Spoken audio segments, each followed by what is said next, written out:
ಅಣ್ಣಗೆ ಬರಬೇಕು ಅಥವಾ ಅಣ್ಣಯ ಕ್ಯಾರೆಕ್ಟರ್ ನಾನು ತಗೋಬೇಕು ಅಂತ ಅಂದಾಗ ಈ ಡೆಸಿಷನ್ ನಿಜವಾಗ್ಲೂ ತುಂಬಾ ಟೈಮ್ ತಗೊಂಡಿದ್ದೀನಿ ಇದನ್ನ ಡಿಸೈಡ್ ಮಾಡೋದಕ್ಕೆ.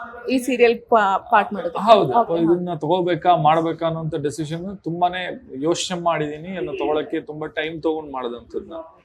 ಬಟ್ ಇದನ್ನ ಡೆಸಿಷನ್ ಮಾಡೋದಕ್ಕೆ ನೀವೇ ಹೇಳಿದಾಗೆ ಈಗ ಸಿನಿಮಾದಿಂದ ಮತ್ತೆ ನಾನು ಬರ್ಬೇಕಾ, ಕಿರುತೆರೆಗೆ ಬರ್ಬೇಕಾ ಹಿರಿತೆರೆಯಿಂದ ಅನ್ನೋಂಥ ಒಂದು ಮಾತು. ಇನ್ನೊಂದು ಎಲ್ಲೋ ಒಂದಷ್ಟು ಮಾತುಗಳು ಸೀರಿಯಲ್ ಬಂದ್ರೆ ಓವರ್ ಎಕ್ಸ್ಪೋಸ್ ಆಗ್ಬಿಡುತ್ತೆ, ಡೈಲಿ ಮುಖ, ಅದು ಸಿನಿಮಾದಲ್ಲಿ ವರ್ಕ್ ಆಗಲ್ಲ ಅನ್ನೋಂಥ ಒಂದು ಮಾತುಗಳು.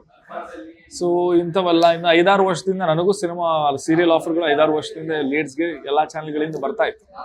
ಬಟ್ ನಾನು ತಗೊಳ್ತಾ ಇರ್ಲಿಲ್ಲ.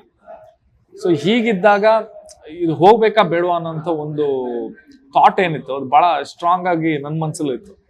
ಆಮೇಲೆ ಒಂದು ಅನ್ಸ್ತು, ನಮ್ಮ ಟ್ಯಾಲೆಂಟ್ ಅನ್ನ ಎಕ್ಸಿಬಿಟ್ ಮಾಡ್ಬೇಕು. ಒಳ್ಳೆ ಪಾತ್ರ ಸಿಕ್ಕಾಗ ಆ ಆಪರ್ಚುನಿಟಿನ ಬಿಟ್ಕೊಡ್ಬೇಕು. ಈಗ ನಾನ್ ಬಂದಿರೋದು ಆಕ್ಟಿಂಗ್ ಮಾಡೋದಕ್ಕೆ.